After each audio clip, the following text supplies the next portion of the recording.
aye. Aye. Opposed, same sign. That motion carries. Motion to approve the agenda, please. So moved. Second. All those in favor, please signify by saying aye. Aye. Opposed, same sign. That motion carries. No conflicts of interest. Motion to approve the consent agenda, please. So moved. Second.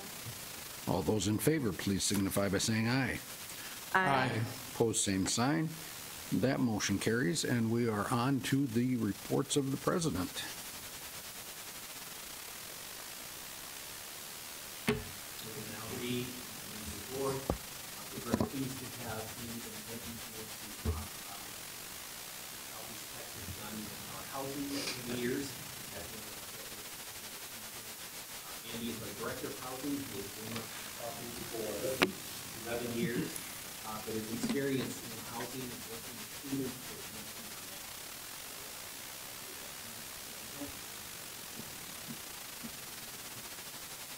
Thank you, Tracy. President Alberty, board members, I want to thank you guys for giving me the opportunity this afternoon to speak to you about something that I'm obviously very passionate about, college housing. I think it's a little bit unique to Southeast Tech because for most of my work, academics kind of takes the passenger seat. I focus more on what happens to students outside of the classroom rather than inside of the classroom. So I want to talk to you a little bit about today who we are, where our students come from, what we do, and kind of what we're looking forward to in the future as far as some particular strategies, some things that we'd like to see on our campus moving forward. So just to give you some basic information about housing at Southeast Tech. We started housing in 2003 with our first residence hall, Nikolai Hall. That currently houses 100 residents. In 2005, we doubled our occupancy with the addition of Indira Hall. We use the same blueprints to build both of those buildings, so they're identical buildings. Thank you. They're identical buildings. One houses 100 students, the other one houses 102 students. So altogether, we have 54 units in our housing complex. Those house 202 residents. So about 10% of the students at Southeast Tech live in my housing complex. Of those units, 48 of those are 4 bedrooms and 2 bathrooms. Those house 4 students. We do have a few 2-bedroom, 1-bathroom units that house 2 residents. I like that flexibility because while most of my students are traditional college age, I've had students as old as 54 stay in my housing complex. As you can imagine, that's hard to match with 3 18-year-old roommates. So those 2 bedrooms work really, really well for that. We do have on-campus live-in staff as well. We have 2 housing coordinators that I'll talk a little bit about here in just a minute that live in the complex as well. We also have the Boyce Marshman Center. My students and I refer to it as the Link. It's in the center of the complex. That is the common area that houses all of our recreational equipment. It's also where we do a lot of our student programming. One thing I should mention about housing, and it's unique, that is unique to Southeast Tech, is we're the only technical school in the state that actually operates on-campus housing.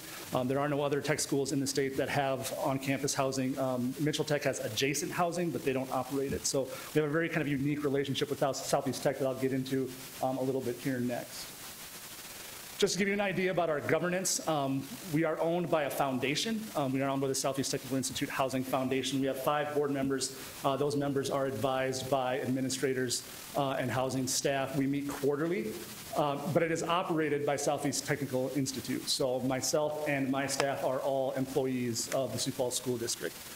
We are a separate entity from Southeast Technical Institute. We maintain our own budget. We hire all of our own maintenance and groundskeeping staff. So while we do partner very closely with Southeast Tech, we are a separate entity. And the reason for that is in our Constitution, there is a clause that says school boards cannot own or build student housing. So it's kind of a unique relationship. We work very closely with, but yet we're still separate from Southeast Tech. Here's our staff for 2018-2019. Like Tracy was saying, my name is Andy Van Zandt, and I'm the director. I've been at Southeast Tech for 11 years, and I've been involved with Residence Life for 14. I have 2 housing coordinators. Those are my live-in staff. Tara Carruthers, who is in her 4th year at Southeast Tech. Kim Furstenberg, who's in her 1st year. The unique thing about our coordinators is they also teach. as well. They teach our academic recovery course at Southeast Tech, and they also work and live in housing for a portion of their week as well. We do have our own dedicated housing security officer. He is a deputy sheriff with the county sheriff's department. I'm sad to report that Richard Johnson is leaving on Friday, so we will have a vacancy there. He was an amazing security officer. The students really appreciated him, so I want to make sure and thank him for his service as he moves back to the road. So, to give you some information on some demographics on who our students are, what's the type of student that finds housing attractive and is moving into housing. I apologize for this being a little small, but this kind of gives you an idea of where our students are coming from. And they come from exactly where you think they do, just outside of driving range from Sioux Falls. So if you draw one circle 50 miles outside of Sioux Falls and another one 150 miles outside of Sioux Falls, they would fall in that donut. We do have a little bit of a spike when you look back, look a little bit more forward to the 200 to 250 because Aberdeen and Pierre fall in that group. But any city of size in South Dakota, I typically draw a lot of students from Rapid City, Aberdeen, Pierre, Yankton, Vermilion, things like that. Even though most of them come just outside of driving range from Sioux Falls, we kind of come from all over the place. Most of the students come from South Dakota, Iowa, Minnesota, but as you see over the last 4 years, we've had students come from a number of states. If I would go back farther than that to the time where I actually began, I could probably fill in most of the states west of the Mississippi, and I've had students from Alaska, I've had students from Florida, really anywhere in between. Most of the students who come from a distance usually have some sort of connection to the area, either family or something like that, but we do offer some programs at Southeast Tech that aren't offered in a lot of places, so we do drop them a bigger geographical footprint than many people probably would expect. Some additional demographic information, and again, I apologize for the size, but just to give you some basic information about who our students are. Like the rest of Southeast Tech, most of my housing students are predominantly white. We don't have a large portion of minority students. I know that's an effort that Southeast Tech is working towards, increasing our diversity on campus, and Southeast Tech, or housing would like to do that as well. Like I said, most of my students are traditional college-age students. Most of them do receive some sort of financial aid. ACT scores, historically, over the past 4 years, my ACT scores are going up. The amounts of students who are receiving Pell Grants is going down, as are the reported disabilities and first-generation students. Just to kind of summarize this table, each year that we move forward in housing, my incoming students are better prepared for post-secondary education than their counterparts were the year before. So they're become, like I said, higher ACT scores, higher GPAs, more prepared for the post-secondary world than the previous year. This is a very busy chart. So this is contracted new housing residents by month. This is my brand new students when they contract for housing. That red line in the middle kind of shows you what our average has been over the past 4 years. So typically March and April are our busiest contracting months. However, in 2018, the admissions at Southeast Tech accelerated the admissions process. They made some modifications to make it a little bit easier for students to get accepted quicker. So those green bars that you see in January and February were from last year. So we filled up at the end of February last year for this past fall semester. And I can tell you this year we filled up for the following fall semester, fall 2019, last week. So February 25th, we filled up for our housing complex. So we are in very high demand. I'm also starting to see a shift inward a little bit with the students, where they're coming from. I'm starting to see a lot more students from Del Rapids, Baltic, Canton, that want that college experience. They don't have to live on campus, but they kind of want that experience. They want to live on their own. And also within the city of Sioux Falls, I'm starting to see a lot more students as well. This gives you an idea of my returning students. So we are able to retain a lot of our students from year to year. The pink and blue is just the gender gap. But as you can see, last year, again, we had to accelerate our returning student process because of our new students being accepted quite a bit faster. So we also saw a lot of returning students come back, in fact, a lot more so than in previous years. What we've discovered is if we get students contracted into housing early, they stay committed to that contract and they'll come to Southeast Tech. The number of students that cancel their contracts and leave Southeast Tech is a lot lower for housing students than it is for the students as a whole. So. This is one of my favorite ones, our fall-to-fall retention rate. So that yellow dotted line, that 68%, that's our institutional goals. That's what Southeast Tech is reaching for. That blue line is where Southeast Tech has been over the past few years, and the green line is housing. And this isn't necessarily indicative just to Southeast Tech. There are a lot of studies that will tell you that students who live on campus usually perform better academically and have a higher degree of satisfaction with their college experience. And just like it is in the workplace, it is in the school. The more satisfied you are with your experience, the better your performance is going to be. So we'll still take credit for some of that, though. What are we trying to do in working with our students? We really have 5 goals at housing: relationship building, communication skills, problem-solving skills, focusing on wellness, and institutional values. And I'm just going to go over them in a little bit more detail here. Relationship building, my office runs off of relationships. You can't have a good college housing experience without having good relationships. I've never had a student tell me they wish they talked to their roommates less. So we spend a lot of time coaching students on relationships, giving them information about how to develop good relationships, and that starts even before they move into housing. We have a roommate resource guide that we send out with their housing assignments. It gives them a lot of topics to talk about. It gives them some facts and fictions versus with what makes a good roommate. If there is a roommate conflict, we spell out our roommate mediation process so they know exactly what's going to happen when they have those arguments with their roommates. We partner a lot with our Southeast Tech student activities on events. We don't want our students just to get to know students in housing. We want them to get to know the students on our campus as a whole. We do our own activities as well, but anytime we can partner with student activities to enhance an event or create a larger group of students that would be interested in that event, we want to make sure and do that. Building student-staff relationships, that starts right as students move in. We always have staff available to walk them up to their rooms, go through the move-in process.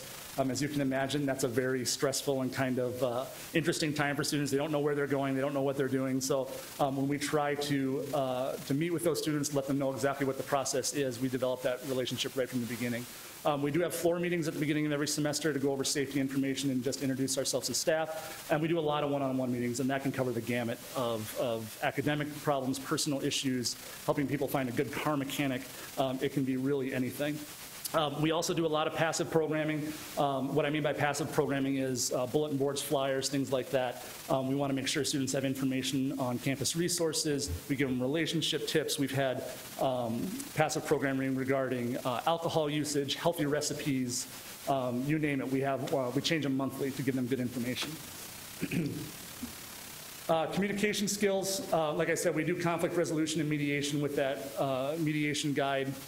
That really helps students organize their thoughts. If they have an issue with one of their roommates, sometimes they just want to be angry. That usually doesn't get us very far, so we have them actually fill out a form that helps them organize their thoughts. What is it that they really want? What are they willing to put forward to get what they want, and what do they see in their minds as a compromise? So we're trying to build those conflict resolution skills.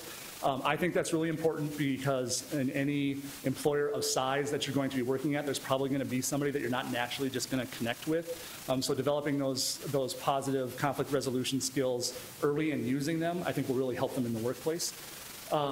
We also use, we've given them tips on meeting with instructors. You know, what happens if your learning style just isn't matching their instruction style? How do you communicate that with your instructor? Tips on communicating with employers, tips on communicating with law enforcement. Officer Johnson was a great introduction to law enforcement. A lot of times my students have never had an interaction with a law enforcement officer, so that's been a great thing for them. And again, with that one-on-one meetings. And as with most people, we live off of emails. We tell our students you need to check your emails early, you need to check them often. You're going to miss information that you're going to need if you're not checking your email daily. Problem-solving skills, again, all that's through email communications, one-on-one meetings. We do have a program at Southeast Tech called Southeast Cares, where faculty and staff can enter in referrals about students that may be struggling. Housing staff also has access to that, and we have the ability also to enter our own referrals into that system. So if there is something that happens in housing that we think faculty and staff should be aware of, they have access to that information, and we in turn have access to their information regarding their classwork. Because as you would imagine, things that happen off campus tend to bring themselves on campus. The performance that you have academically is affected by external factors. So the more information that we can get, the bigger picture, the better we can help those students. Some other problem-solving skills that we do just in housing. We have a housing contract appeal form. So in order to stay eligible for housing, students need to maintain a 2.0 grade point average cumulative. If they don't meet that standard, we don't just tell them they can't come back. there is an appeal process, and the appeal process isn't just write us a paragraph that tells us why you think you should be let in. There's about an 8-page document that has them go through their entire previous semester, what all their classes were, what their grades were, where they went wrong, how can they be more successful in the future, what are the external factors that affected your performance. We really make them sit down and think about what it is that happened and how they can correct that in the future. We also have something called a non-student status agreement. This is a really unique thing to Southeast Tech. I don't know if there's any other schools that do this. If a student were to terminate from Southeast Tech, that is, they would remove themselves from their classes in a fall semester, they don't necessarily have to move out of housing. If they promise us that they're going to re-enroll in the spring semester, as long as they're not violating any of our housing policies, they will be able to remain in housing and not have to move out. We found out really early on that once students leave housing, or leave Southeast Tech, it's a lot harder for them to come back. So if we say, I really thought I was going to do business, but I kind of want to do early childhood, but I can't take any of those classes this semester, you can stay in housing. If they're working a part-time job, they can continue to do that and re-enroll again in the spring semester. So we always want to give them options. There's never a we can't help you, this is the end of the road kind of a thing. We always want to leave them an avenue that they can take to really take hold of their future and move forward in a positive direction. Focus on wellness. I think this is where we probably could have the most improvement. We don't have a lot of facilities on campus like a gym or things like that where we can just overtly promote physical wellness. But we do a lot of other things with those things in mind as well. Physical and emotional wellness, we do communicate with students who are ill. We always have influenza go through the building every year, just like you guys do with the K-12 system. So are you keeping in contact with your professors? Are your roommates Cloroxing your entire apartment so none of them get the illness as well? We do have had students with family emergencies, students whose parents pass away. All they need to do is email us. We let all their instructors know what's going on. They don't have to worry about messing with that kind of communication while they have that going on. We talk a lot about personal safety in floor meetings and email communications, and all of my housing staff are certified Title IX investigators as well. We attend Title IX training every year to make sure that we're on top of best practices regarding Title IX issues. Mental health issues, we're starting to see an increase in some mental health things that, in housing. Not so much in the actual events themselves, but just the amount of students that are reporting it to us. So we do partner with our Southeast Tech counseling staff. We can mandate counseling as a part of a judicial action if we think it's necessary. We do also do wellness checks as a part of our duties as staff. Usually it ranges between 5 and 10 a year, and they kind of vary in severity. Most of the time it's because Billy or Susie hasn't called mom and dad for 3 days and they're worried and they just lost their phone or the battery went dead. But there are other things that come up where we need to make sure that we're keeping on top of that. Again, passive programming, we do a lot of different things: winter driving tips, effects of alcohol, benefits of sleep, healthy recipes. It doesn't always have to come out of a box. So things like that. And then institutional values. We do have a judicial process with housing. Typically, we allow students to have 3 violations of policies before they're removed. Thankfully, the overwhelming majority of our students who are involved in a policy violation, they stop at a first-time offense. But we do have second or third-time offenders, and we kind of work through that with those students. We meet with them one-on-one. We explain to them the process. There's a housing policies and procedures handbook that all the students get before they arrive, so they're aware of what's expected of them. But yeah, it's our expectation that students that live on campus fall in line with our institutional policies and procedures. We have high expectations for our students, and we expect to meet them, and they in turn so far have met those expectations. To be eligible for Southeast Tech housing, you first have to be accepted into your program. And then once that happens, you can apply to housing. So all of my Southeast Tech housing residents are students. New student contracts are a 9-month commitment. They have to be there for the fall and spring semester. Our second-year students, we allow a little bit more flexibility. We have students who leave for internships, clinicals, so they are allowed to sign for a semester-only contract. We do also offer a contract buyout. This is another one of those examples where we try to allow a little bit more flexibility. If a student were to terminate their classes before a certain date, rather than paying for the entirety of their contract, they can pay a buyout charge, which is significantly lower than the rest of their entire contract, and not have to worry about paying for an apartment that they're not using anymore. We really want to try to be flexible and accommodating to students even as they're leaving Southeast Tech, because that also gives us a greater opportunity for them to come back and join us again. This just gives you a little bit of our rent history. And again, I apologize for it being a little small, but those bottom 4 years, there's a little caret. That was where our summer housing contract was mandatory. So you'll see a pretty significant change in the numbers after that. Once we changed it to a summer semester option, we had to adjust our rental rates a little bit. But you can kind of see, we've been trying to increase with what we've been seeing with apartments off campus around us. We want to make sure we stay competitive, but we don't want to price ourselves out of an area where a student could afford us. So right now we're at $2,400 per semester. That's an all-inclusive charge too, so that's all your cable, internet, utilities, laundry. You pay it at the same time as tuition fees. It goes on the same bill as tuition fees. The nice part about doing it that way is if you have extra financial aid left over once your classes are paid for, it can automatically start paying for your rent. So most of my students get at least a little bit of help from financial aid in paying for their housing. Some students get all of their housing paid for, still have some left over. It really depends on financial aid, where they're at with that. So the last thing I want to go through is just kind of a typical year in housing. August is move-in week. We also, when we do move-in week, students are allowed to move into housing on the day before their jumpstart day. So they actually get about a week before classes begin to move into housing to get them acclimated a little bit, especially if they're from out of town. You know, where's the nearest Walmart, where's the nearest Hy-Vee, things like that. We do door decorations on every door. It's got their name on it. We want to make sure that there's something personal on everybody's door when they come in. You know, we're glad to see you here, things like that. We do floor meetings. We partner with student activities to do a backyard bash, which is an inflatable movie screen in the back lawn of housing. There's usually outdoor games. There's food catered.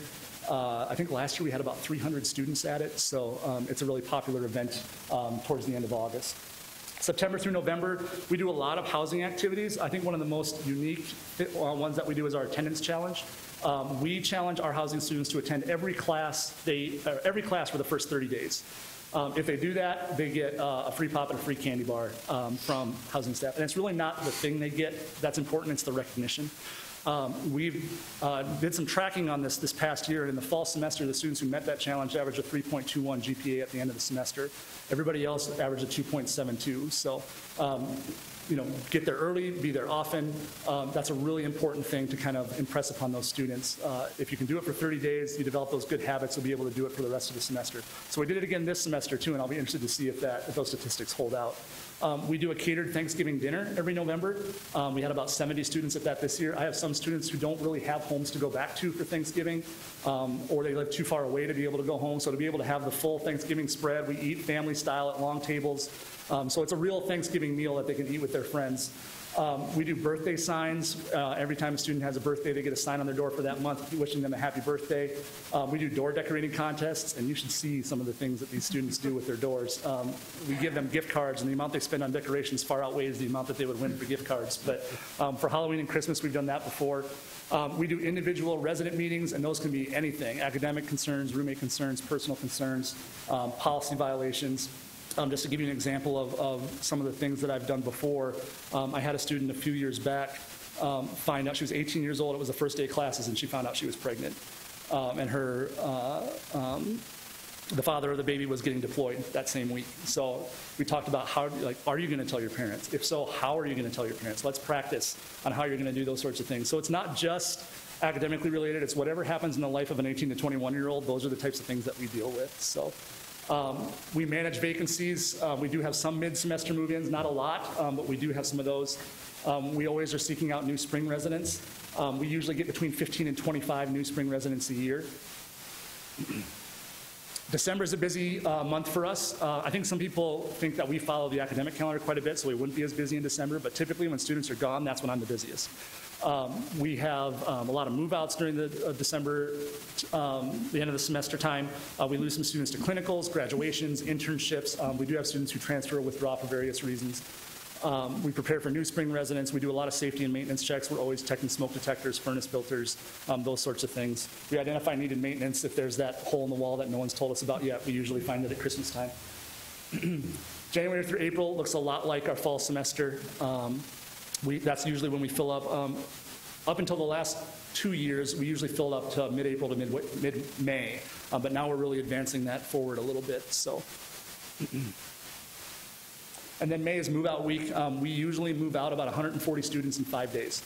So I put a lot of miles on that last week of the semester. Apartment walkthroughs to determine what maintenance is needed, what cleaning is needed, things like that. We still do have summer residents. We have about 50 to 60. We don't have to take classes at Southeast Tech to be a student in housing for the summer. You just have to be enrolled in the next fall. One of the reasons we do that is a lot of our students have part-time jobs, or they gain part-time jobs as the year goes on. We want them to be able to continue doing that before they enter into their fall semester classes. And we also get some brand new students in the summer that are trying to get their gen ed courses done before they begin their program courses in the fall. June and July is when we do roommate placement. We usually spend about 30 staff hours placing roommates. We take a lot of time. Sometimes I tell people it's like putting a puzzle together upside down in the dark, but it's not a science by any stretch of the imagination. But our goal is to have those out by right after July 4th. We do have a before you move in sheet, and that gives those topics of discussion to talk to their roommates about before they actually come onto campus. Summer cleaning and maintenance, furniture replacement, that all happens during the summer as well. And then year-round, we do a lot of housing tours for admissions, usually between 75 and 100, and our staff takes care of that. Visitation and registration days, we always have a housing table. My housing staff and I are very active on committees on Southeast Tech, and we do collaborate with Southeast Tech on certain special projects. For example, our Title IX policies and procedures were written by housing staff, and our emotional support animal and service animal policy, we partnered with our counseling staff to develop that policy as well. So looking to the future, my Housing Foundation Board began strategic planning this past fall. We're really taking a close look at expansion because we're filling up so fast, because we have such a high-performing group of students. We think we can replicate that for a bigger group. There are some things that need to be looked at with that, with that clause in our Constitution saying that we can't have housing. Is there a way that we can work with that, or do we want our housing foundation to go as we had previously and just expand what we've been doing? I just had a great meeting with our Student Government Association. They are very on board with having more housing. They understand its importance, and they want to have that as well. We're looking at different ways that we can partner with Southeast Tech to enhance the campus community, whether that's partnering with new initiatives or new amenities. If they can be used by housing students, we want to be able to help that become a reality with Southeast Tech.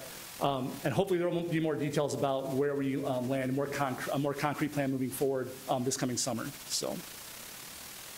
That is all I have as far as information for you guys today. Do you have any questions for me?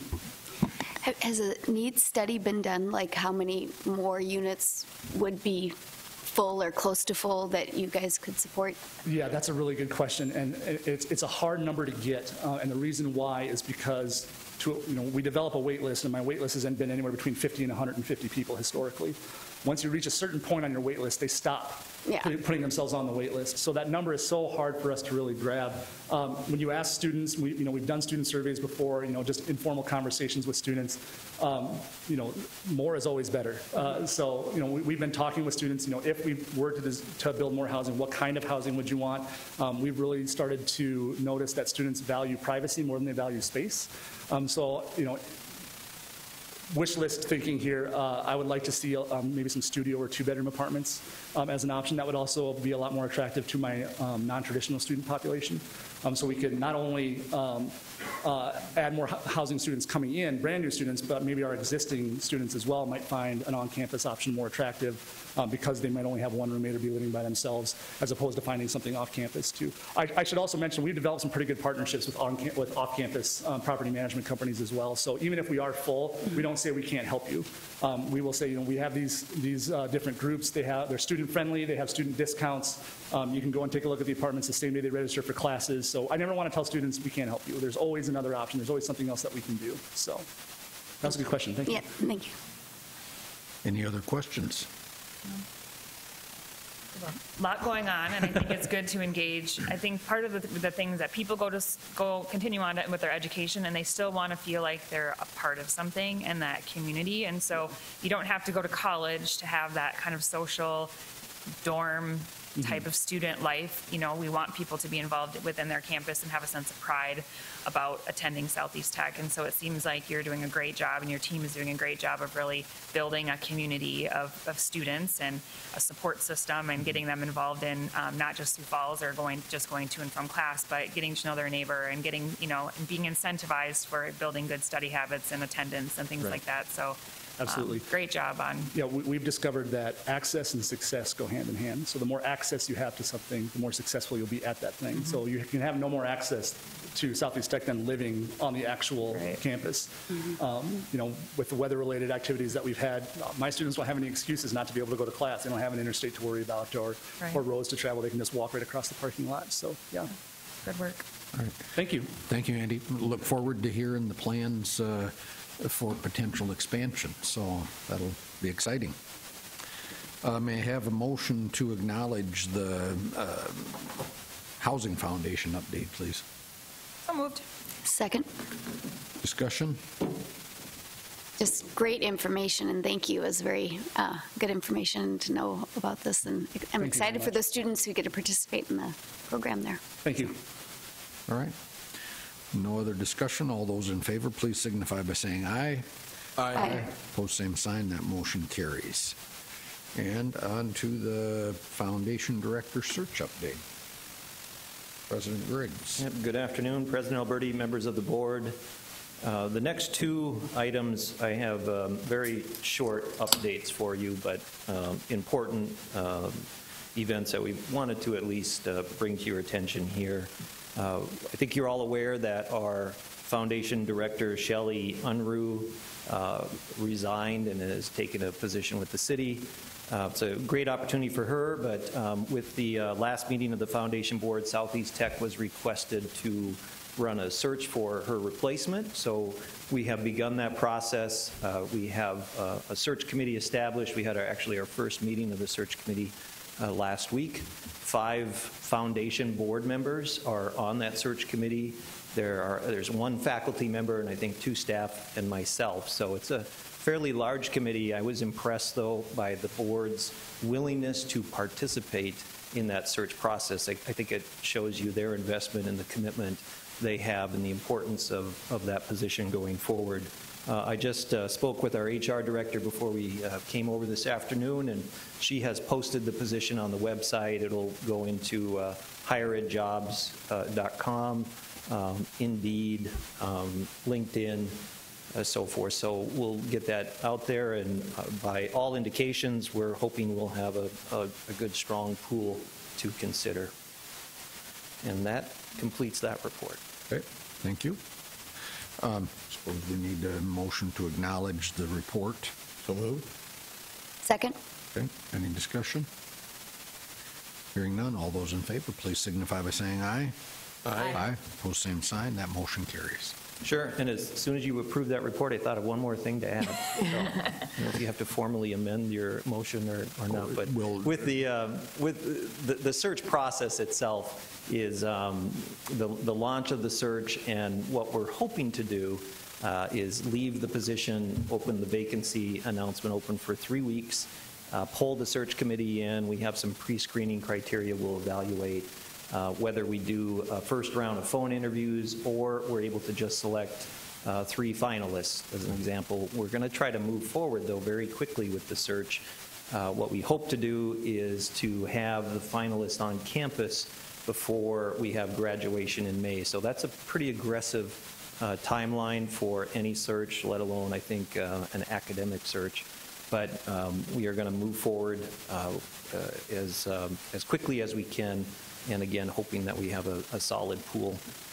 The next item that we have on the agenda is just a short update, again, on a couple of pieces of legislation that we have been following fairly closely, probably having the most significant impact as far as new legislation on the technical institutes. The first was House Bill 1039, which allows the South Dakota Technical Institutes to use, or would allow us to use, the Obligation Recovery Center to collect outstanding student bad debt. This would be similar to the Board of Regents institutions, and as a state entity, I think the technical institutes felt it would be beneficial to be able to use that service provided to state organizations. So that bill actually passed in the House and Senate last week and is now awaiting Governor Noem's signature. So that has moved forward nicely. The other piece of legislation that we were following very, very closely was Senate Bill 122, Guns on Campus.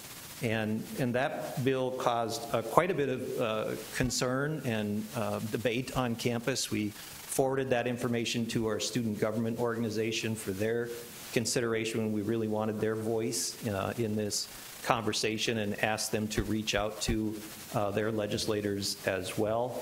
And the bill was defeated on the Senate floor last week, so our liaison, our lobbyist in the legislature indicated that it may be gone for this year, but in all likelihood will reappear in the future, so that'll be something, again, that we'll have to continue to monitor. So those are the two pieces of legislation, I think, that have had, at least for this session, the most direct impact on the technical institutes.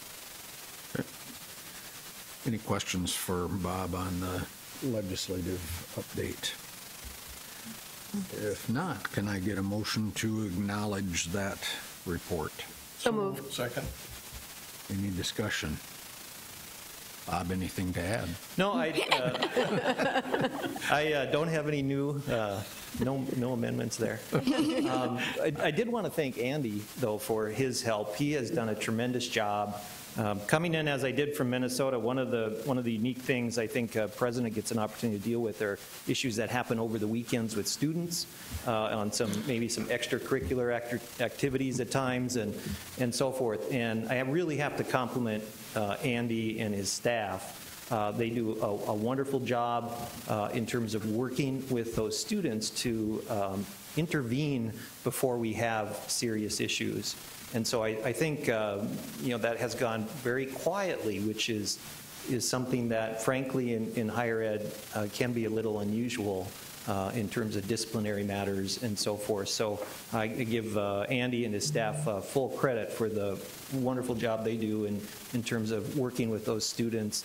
And he is there in terms of holidays, weekends, other times when those issues come up. And I want to thank him for all of his help and his time. So thank you, Andy. Appreciate it.